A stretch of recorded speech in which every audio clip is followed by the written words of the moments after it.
Undisputed. Well, according to a report, the Browns and Minnesota are in talks to send OBJ to the Vikings in exchange for a second and fifth round pick next year. Shannon, in your opinion, how much would it hurt Baker Mayfield to lose Odell Beckham Jr.? Well, I don't think it'll help him because I don't think it'll hurt him, but because I don't think it helped him. Skip, look, let's be real. Baker Mayfield regressed last year.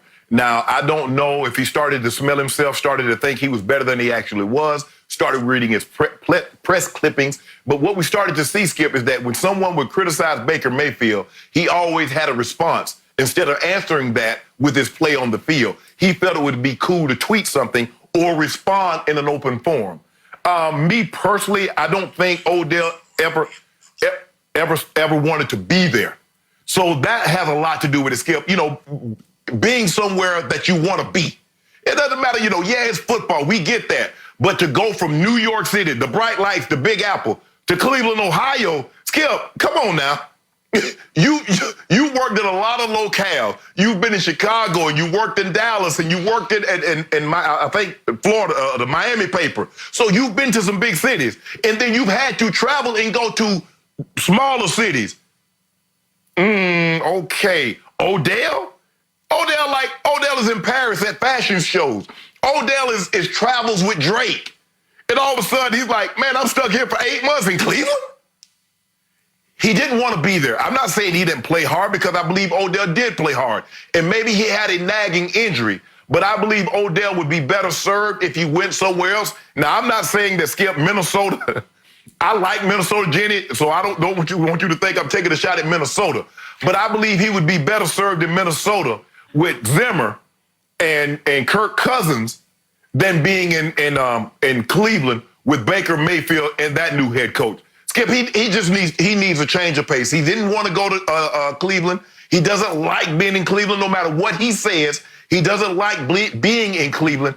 And Baker Mayfield took a step back. He did 117 progressive commercials or whoever he does insurance for, and that's too many. Every time someone says something that he doesn't like or criticizes him in any way, he's on Twitter or he's publicly saying something at a press conference.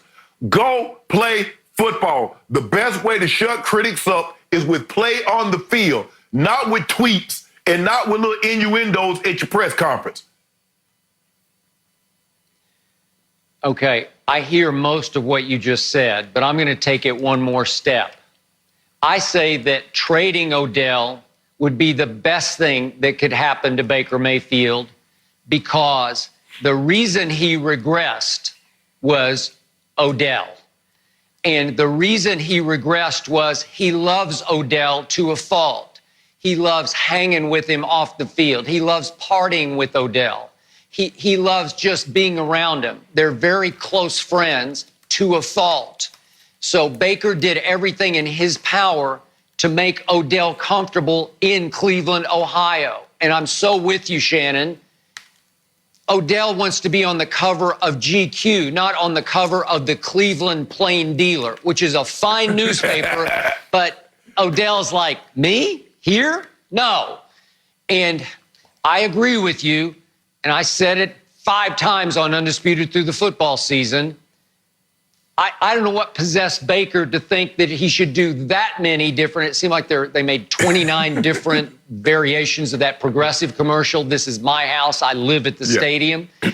It's too many. They were relentlessly run during football games. You couldn't turn on the TV during NFL season without seeing another version of This Is My House for Progressive Insurance, which, by the way, is based in Cleveland, Ohio. And obviously, the progressive executives fell in love with Baker as the world did, and certainly Cleveland did during his rookie year. He only went 6-7 during his rookie year, but was it not a spectacular 6 wins that he pulled off, and they were in most of the other games? So why did he regress statistically? He went from, as a rookie, he was 27 touchdowns to 14 interceptions. Last year, he was 22 to 21. Why was that?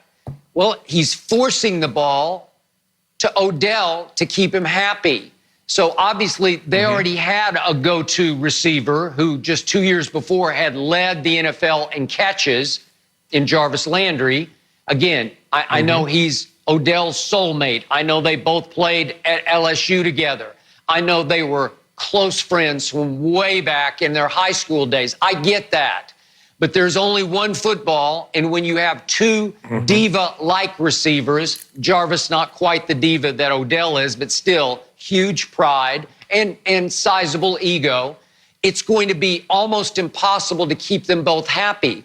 So Odell got 133 thrown to him, while Baker threw 138 balls to Jarvis, 133 to 138. Well, Odell only cashed in on 56% of his targets. That's horrible. And that was his career low. And then all the rest of his stats are career low, career low, career low. And you could be right, Shannon. Was he nicked? Did he have something going on? I don't know. He alluded to some leg injuries. I'm not sure what was going on, but he did not help the Browns. Maybe his heart wasn't in it, but he was getting the attention that he deserved. He was getting the 133 targets. He just didn't give you much bang for the bucks you were paying him. And now I look at where they're going without him. It could be great because, remember, they went out and got Austin Hooper, and he caught 75 balls last year from Matt Ryan and made his second straight Pro Bowl as a tight end. And he cashed in on 77% of his targets from Matt Ryan. So, wow, that's pretty cool that you got him as a go-to security blanket tight end. And remember, Njoku broke his wrist last year, so he was only around for 4 games. So now you got 2 big-time tight ends, and they've got the 10th overall pick. And if they did pull off this trade and they had 2 second-round picks, thanks to Minnesota's 2, and then a 5 on top of that, this is the deepest draft in receivers I think we've ever seen. I'm not saying there's a stud at the top, like a game changer. There's no Julio, there's no Calvin Johnson, but there are a whole bunch of really good plug-and-play receivers who could start next year for a lot of football teams. So you're going to get somebody, and remember, they added Jack Conklin as their new right tackle. So at the 10th pick, you could pick a stud tackle that'll be a perennial Pro Bowler for 10, 12 years. And then in the second round, or you could trade up with your 2-2s to late first round, you could get your receiver to replace Odell. So I think it's going to clear the decks for Baker Mayfield. I think you'd see a huge bounce back year for Baker if, in fact, you could move Odell to Minnesota.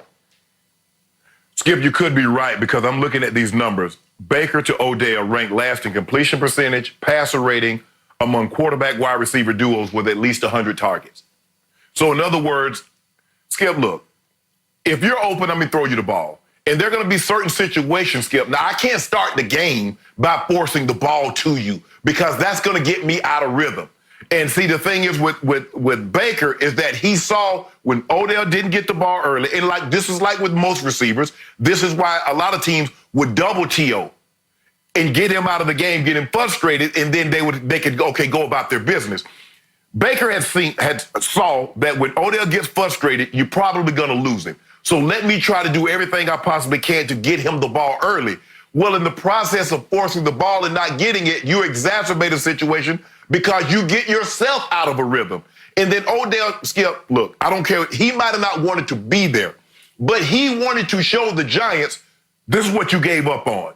And so he started to press. He started to want to be the Odell of his first couple of years when he was 100%. Well, you know, he's missed the first 4 games, if I'm not mistaken, Skip, of his rookie year with a hamstring injury. But then he came on like gangbusters the next 2 to 3 years. He wanted to show the Giants he was still that, and he started to press. You put him in Minnesota because I do believe, and I think you believe, that Cousins right now is a better quarterback than Baker Mayfield. We can debate this down the road 2-3 years from now and see. But you pair Odell with Thielen, with Dalvin Cook in that backfield. So now, if you try to play coverage, Dalvin Cook is going to, you try to play coverage, Dalvin Cook's going to run the ball down your throat. Well, you come up and try to stack that guy in the box. Now you leave Thielen and Odell one-on-one. And plus, Odell on that synthetic turf indoors?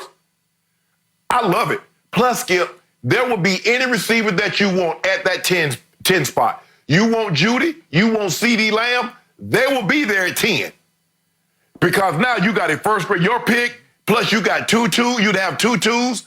Yeah, Skip, I would do this deal. Odell is on a reasonable contract next 4 years at $15 million a year, which is going to be, chicken feed moving. We say chicken feed, but it's going to be small compared to what receivers are going to get moving forward. We saw Amari Cooper's already at 20. We see Mike Thomas is at 20. Julio's at 20. So $15 million for a guy of Odell's caliber. He's 100%. He'll be focused because, Skip, it's not going to look okay. We blame the Giants. Well, Eli is a shell of himself. So Eli can't get the ball. We blamed it on Baker. Baker doing too many commercials. Baker regressed. Now, how many different places Odell going to get to go, and we keep blaming the quarterback? At some point in time now, every place we go, it stinks. It smells like a baby went to the bathroom in here. Now, we have 3 places. It'll be 3 places, Skip. 8 diapers everywhere. It might be you. It might be. Shannon, what I always respected the most about you and your career was you were a great player. You're in the Hall of Fame, but you were also a great leader. So you weren't really a me guy. You were a we guy.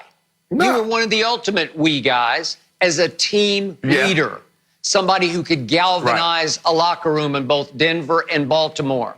Why do I always make the case that I think Michael Irvin was the greatest receiver ever? Because of leadership intangibles. I was there through those dynastic years in the 90s with the Dallas Cowboys.